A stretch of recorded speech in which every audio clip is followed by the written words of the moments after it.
Right details చూసినట్టయితే మూసి పరివాహక ప్రాంతాల్లో హైటెన్షన్ వాతావరణం నెలకొంది. చైతన్యపురి డివిజన్ గణేష్ నగర్ లో ఉద్రిక్తత చోటు చేసుకుంది. తమ ఇండ్ల వద్దకు వచ్చిన అధికారులతో ఖాళీ చేసేది లేదని ఆందోళనకు దిగారు కాలనీ వాసులు. మహేష్ అనే స్థానికుడు పెట్రోల్ పోసుకుని ఆత్మహత్య యత్నానికి పాల్పడ్డాడు. దీంతో పోలీసులకు స్థానికులకు మధ్య తోపులాట వాగ్వాదం చోటు చేసుకుంది. ఆందోళన చేస్తున్న వారిలో ఒకరికి హార్ట్ స్ట్రోక్ వచ్చినట్టు తెలుస్తోంది.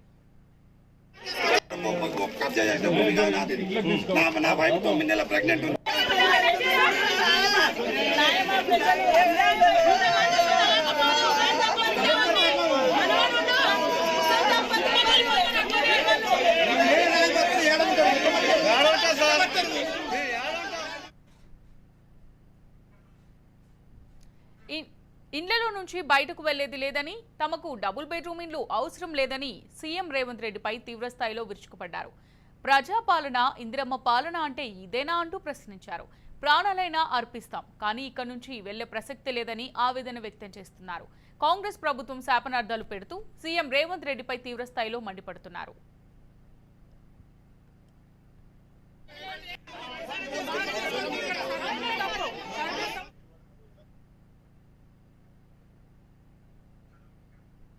అక్కడికి చేరుకున్న స్థానిక కార్పొరేటర్ రంగా నరసింహగుప్తను పోలీసులు అక్కడి నుంచి పక్కకు తీసుకెళ్లారు.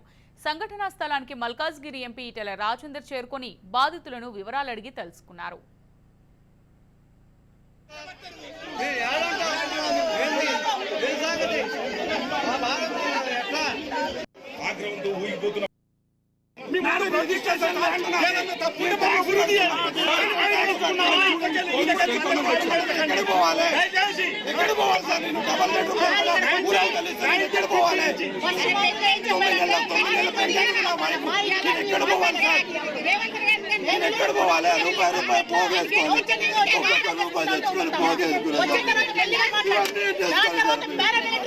Brokerage business in the form of government by taking the lands of the poor people. Ridiculous. A government చేయలేదు. I have paid for LRS. That's why I return my money. ఏమి ఇవ్వలేదు sir. Absolutely not correct. I'm telling you. అసలు courts ఉన్నాయా, అసలు ఏమన్నా ఉన్నాయా, ఏమీ తెలియట్లేదు. What they are doing it.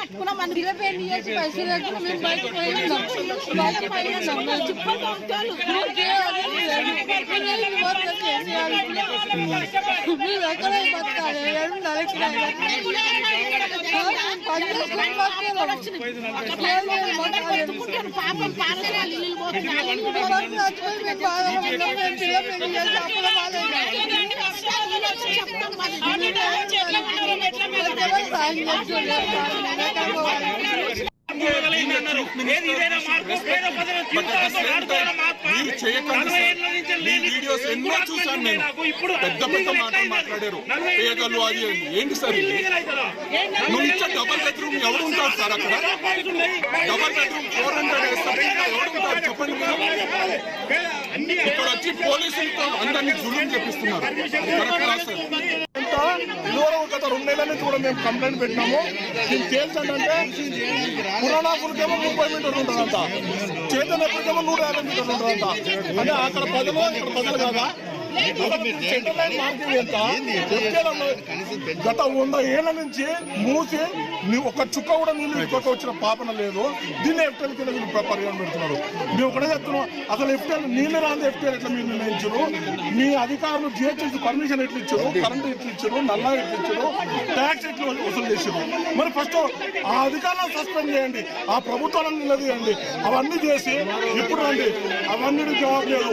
వీళ్ళ అధికారము, వీళ్ళ ఎమ్మెల్యే అధికారులు ఈ రోజు ఇక్కడ ఉంటారు, లేకపోతే ఇంకో ఎక్కడ పోతారు. మరి ఎవరు దీనికి బాధ్యులు?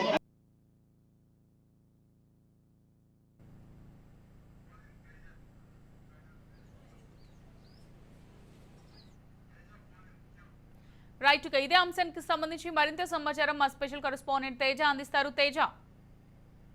అమూల్య, మొత్తంగా హైడ్రా కూల్చివేతలైతే కొనసాగుతున్నటువంటి పరిస్థితి చూస్తున్నాం. మొత్తంగా ఇప్పటికే ఇటు చెరువుల్లో కావచ్చు, నాలాల్లో కావచ్చు, కుంటల పైన బఫర్ జోన్లో, ఎఫ్టీఎల్ జోన్లలో నిర్మిస్తున్నటువంటి అంటే అక్రమ నిర్మాణాలన్నింటినీ కూడా హైడ్రా అయితే కూల్చుకుంటూ వస్తున్నటువంటి, నీలమట్టం చేసుకుంటూ వస్తున్నటువంటి పరిస్థితులు మనం చూస్తూనే ఉన్నాం. తాజాగా మూసీ పైన అయితే మాత్రం పూర్తి స్థాయిలో కూడా ఇటు హైడ్రా దృష్టి పెట్టింది. మొత్తంగా ఇప్పటికే 13,000 వరకు ఉన్నటువంటి ఇళ్లను గుర్తించినట్టుగా ఉన్నటువంటి నేపథ్యంలో అయితే మాత్రం ఇప్పటికే ఒక 500 నిన్న చూస్తే ఒక 500 కుటుంబాల ఇళ్ల వరకు కూడా ఇప్పటికే మార్కింగ్ ఇచ్చినటువంటి పరిస్థితి కూడా ఉంది. ఒక 12 కుటుంబాలని ఇప్పటికే డబుల్ బెడ్రూమ్ కేటాయించి వారిని అక్కడికి షిఫ్ట్ చేసినటువంటి పరిస్థితి కూడా కనపడింది. అయితే ఇంకా ప్రధానంగా చూస్తే మాత్రం ఇప్పుడు తాజాగా అందుతున్నటువంటి సమాచారం ప్రకారం అయితే దిల్సుఖ్ నగర్ గణేష్ పూరి కాలనీ ప్రాంతంలో అయితే మాత్రం తీవ్ర ఉద్రిక్తమైనటువంటి వాతావరణం నెలకొందన్నట్లుగానే మనం ప్రధానంగా చెప్పాలి. మొత్తంగా అక్కడ వారందరినీ కూడా హైడ్రా అధికారులు అక్కడి నుంచి తరలించేటువంటి ప్రయత్నం, అక్కడ ఉన్నటువంటి అక్రమ నిర్మాణాలను తొలగించేటువంటి ప్రయత్నం చేస్తున్నటువంటి నేపథ్యంలో కొన్ని తీవ్రమైనటువంటి భావోద్వేగపూరితమైనటువంటి సంఘటనలే అక్కడ చోటు చేసుకున్నాయి అన్నట్లుగానే చెప్పాలి. అంటే తాము ఎట్టి పరిస్థితుల్లో అక్కడి నుంచి ఖాళీ చేసేదే లేదు అంటూ కూడా అక్కడ స్థానికులు తేల్చి చెప్తుంటే వారందరినీ కూడా అక్కడి నుంచి తరలించేటువంటి ప్రయత్నం, వారికి కొంత కౌన్సిలింగ్ ఇచ్చేటువంటి ప్రయత్నం అయితే ఇటు హైడ్రా అధికారులు చేస్తున్నప్పటికీ కూడా వారిని ఖాళీ చేయమంటంతో అక్కడ ఒక వ్యక్తికి అయితే మాత్రం ఇది తట్టుకోలేక అక్కడి నుంచి ఖాళీ చేయాలి అనేటువంటి అంశాన్ని తట్టుకోలేకైతే ఒక వ్యక్తికి హార్ట్ అటాక్ వచ్చినట్లుగా కూడా తెలుస్తుంది. మరొక వ్యక్తికి అయితే మాత్రం పెట్రోల్ పోసుకొని నిప్పంటించుకునేటువంటి ప్రయత్నం, అంటే ఆత్మహత్యాయత్నం చేశాడు అన్నట్లుగానే చెప్పాలి. మొత్తంగా ఇక్కడ ఇలాంటి పరిస్థితులతో అయితే మాత్రం ఇలాంటి చర్యలతో అయితే మాత్రం అక్కడ పూర్తి స్థాయిలో ఒక రణరంగంతో కూడినటువంటి వాతావరణం నెలకొంది. మొత్తంగా గణేష్ పూరి కాలనీకి సంబంధించినటువంటి అక్కడ ఉన్నటువంటి స్థానికులు వాసులు అయితే మాత్రం ఎట్టి పరిస్థితుల్లో హైడ్రా ఎంత ఒత్తిడి తీసుకొచ్చినప్పటికీ కూడా ఎట్టి పరిస్థితుల్లో మేము ఖాళీ చేసేది లేదు అని చెప్పి వారంతా కూడా తేల్చి చెప్తున్నటువంటి పరిస్థితి. అయితే ఈ పరిస్థితి తెలుసుకున్నటువంటి మల్కాజ్గిరి ఎంపీ ఈటెల రాజేందర్ అయితే అక్కడికి హుటాహుటిన చేరుకున్నారు. అక్కడ బాధితులతో కూడా వారందరితో కూడా మాట్లాడేటువంటి ప్రయత్నం చేస్తున్నారు. సో మొత్తంగా ఏది ఏమైనప్పటికీ కూడా హైడ్రా అయితే మాత్రం వెనక్కి తగ్గేది లేదు. ఎట్టి పరిస్థితుల్లో అయినా కానీ అక్రమ నిర్మాణాలను పూర్తి స్థాయిలో తొలగించి తీరుతామనేటువంటి విధంగా హైడ్రా బుల్డోజర్లు అయితే బ్రేకులు లేని విధంగా అయితే మాత్రం అక్రమ నిర్మాణాలపై దూసుకుపోవడమే కాకుండా వాటిని పూర్తిగా నేలమట్టం చేయడానికి సిద్ధమైంది అన్నట్లుగానే మనం చెప్పాలి. అమూల్య, రైట్ తేజ, ఇప్పుడు మనం చూసుకున్నట్టే ఈ హైడ్రా ఏదైతే ఉందో దీని వల్ల రేవంత్ రెడ్డి ప్రభుత్వానికి నెగిటివిటీ వచ్చింది అనుకోవచ్చా సామాన్యుల నుంచి? ఖచ్చితంగా అమ్ములు, ఎందుకంటే ఈ విధమైనటువంటి వ్యాఖ్యలు ఇటు సామాన్యుల నుంచి కూడా వినిపిస్తున్నటువంటి పరిస్థితి. ఎందుకంటే ప్రత్యేకించి బాధితులు మనం చూస్తూనే ఉన్నాం, గత కొన్ని రోజులుగా చూస్తూనే ఉన్నాం. ఈ కూల్చివేతలకు గురవుతున్నటువంటి ఆ వ్యక్తులు ఎవరైతే ఉన్నారో మేము కాంగ్రెస్ ప్రభుత్వాన్ని కావాలని ఏరి కోరి తెచ్చుకున్నాము, కానీ కాంగ్రెస్ ప్రభుత్వాన్ని తీసుకొస్తే మాకు స్వేచ్ఛ లేకుండా పోయింది, ఇవన్నిటిని తొలగిస్తున్నారు అనేటువంటి అలాంటి వ్యాఖ్యలు అయితే మాత్రం ఇటు ఎవరైతే బాధితులు ఉన్నారో వారి నుంచి వస్తున్నటువంటి పరిస్థితి. కానీ కాంగ్రెస్ ప్రభుత్వం కానీ ప్రత్యేకించి ముఖ్యమంత్రి రేవంత్ రెడ్డి కానీ ఒకటే విషయంలో మాత్రం చాలా క్లియర్ గా ఉన్నారు. ఎట్టి పరిస్థితుల్లో కూడా అంటే ఏది ఏమైనప్పటికీ కూడా ఖచ్చితంగా మేము అంతా కూడా పూర్తి స్థాయిలో పర్యావరణాన్ని పరిరక్షించుకునేటువంటి దానిలో భాగంగానే ఈ విధమైనటువంటి కార్యక్రమాలు చేస్తున్నారు. ఎందుకంటే ఇది కొంత చాలా మందికి నష్టం ఖచ్చితంగా వాటిల్లుతుంది. కానీ ఒక చిన్నపాటి వర్షానికే హైదరాబాద్ నగర వీధులన్నీ కూడా ఒక 10 నిమిషాల పాటు నిరవధికంగా కురిస్తే ఏ విధంగా రోడ్లన్నీ జలమేమవుతున్నాయి అనేటువంటి పరిస్థితులు మనం చూస్తూనే ఉన్నాం అనేటువంటి నేపథ్యంలో అయితే మాత్రం వారందరికీ కూడా అంటే ఎట్టి పరిస్థితుల్లో అంటే కష్టం అనేటువంటిది ఉంటది, కానీ పర్యావరణాన్ని కానీ నగరాన్ని కానీ కాపాడుకోవాలి అంటే కఠిన చర్యలు తప్పవు అంటూ కూడా రేవంత్ రెడ్డి సూచన చేస్తున్నటువంటి పరిస్థితి. సో మొత్తంగా అయితే మాత్రం వారంతా కూడా పూర్తి స్థాయిలో అంటే ఇటు ప్రభుత్వం అయితే చాలా సీరియస్ గానే ఉంది. ఎట్టి పరిస్థితుల్లో ఈ కూల్చివేతలను మాత్రం ఆపటం అనేటువంటిది ఆపే ప్రసక్తే లేదు. అక్రమ నిర్మాణాలను తొలగించి తీరుతాము. అదేవిధంగా వారి బాధితులు ఎవరైతే ఉంటారో, నిరుపేదలు ఎవరైతే ఉంటారో వారందరికీ కూడా పూర్తి స్థాయిలో ఇటు డబుల్ బెడ్రూమ్ ఇళ్లలోకి వారందరినీ కూడా షిఫ్ట్ చేస్తాం. వారిని పూర్తి స్థాయిలో ప్రభుత్వం ఆదుకుంటుంది అనేటువంటి ఒక భరోసా అయితే రాష్ట్ర ప్రభుత్వం ఇస్తున్నట్లుగా తెలుస్తుంది. హైడ్రా అధికారులు అయితే మాత్రం ప్రభుత్వ సూచనలు, ప్రత్యేకించి ముఖ్యమంత్రి రేవంత్ రెడ్డి సూచనలతో అయితే మాత్రం వారు పూర్తి స్థాయిలో వారి కర్తవ్యాన్ని వారు నిర్వర్తించుకుంటూ కూడా అక్రమ నిర్మాణాలన్నింటి కూడా తొలగిస్తూ ముందుకు వెళ్తున్నారు అన్నట్లుగానే మనం చెప్పాలనుకున్నాం. తేజ, ఇప్పుడు మనం చూసినట్టయితే ఇప్పుడు గణేష్ నగర్ లో బాధితులు ఎవరైతే ఉన్నారో వీళ్ళు డబుల్ బెడ్రూమ్ ఇల్లు ఇస్తామన్నా సరే మాకు అవ్వద్దు, మాకు మా ఇల్లే కావాలి, మేము ఇల్లు విడిచి పోయేదే లేదు అని చెప్పేసి కరాఖండిగా చెప్పేస్తున్నారు కదా. సో మరి ఈ హైడ్రాకి సంబంధించి ఇప్పుడు రేవంత్ రెడ్డి ప్రభుత్వం ఏ విధంగా దీన్ని పరిష్కరించే అవకాశం ఉందంటారు?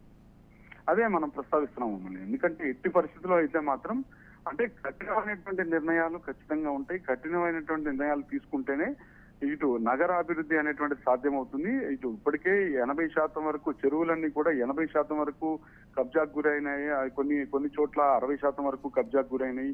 ఈ పరిస్థితి ఇలాగే కొనసాగితే మాత్రం నగరవాసుల యొక్క హైదరాబాద్ నగరవాసులు మహానగరంగా అభివృద్ధి చెందుతుంది. హైదరాబాద్ అని పదే పదే చెప్తున్నప్పటికీ కూడా నగరవాసులకి మనుగడ అనేటువంటిది ప్రశ్నార్థకంగా అయ్యేటువంటి పరిస్థితులు ఉంటాయి. కాబట్టి ఇలాంటి విపత్తుల నుంచి కూడా ఖచ్చితంగా పూర్తి స్థాయిలో నగరాన్ని నగరవాసుల్ని కాపాడుకోవాలి అని అన్నా కానీ ఖచ్చితంగా కఠిన నిర్ణయాలే ఉంటాయి అనేటువంటిది.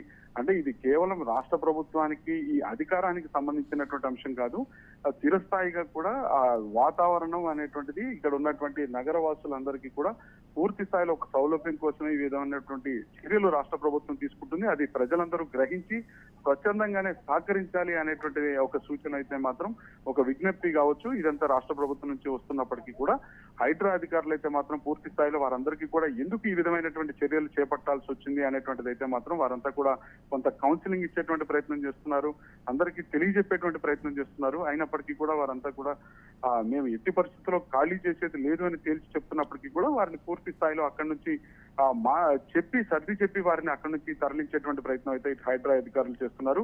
రాష్ట్ర ప్రభుత్వానికి ప్రభుత్వం మనుగడకి ఒకవేళ ఇబ్బంది వచ్చినా కానీ ప్రస్తుతం తాత్కాలికంగా ఇబ్బంది ఉంటుందేమో కానీ రాబోయే రోజుల్లో భవిష్యత్ తరాల్లో మాత్రం ఖచ్చితంగా కాంగ్రెస్ పార్టీని కావచ్చు, రేవంత్ రెడ్డి ముఖ్యమంత్రిగా ఆయన తీసుకున్నటువంటి హైడ్రా నిర్ణయాన్ని కూడా ప్రజలందరూ కూడా హర్షించే రోజు వస్తుంది అనేటువంటి ఒక భరోసాని, ఒక ధీమానైతే మాత్రం ఇటు రాష్ట్ర ప్రభుత్వానికి సంబంధించినటువంటి ఈ నాయకులు కావచ్చు, మంత్రులు కావచ్చు, వీరంతా కూడా వ్యక్తం చేస్తున్నటువంటి పరిస్థితులు అని చెప్పాలి.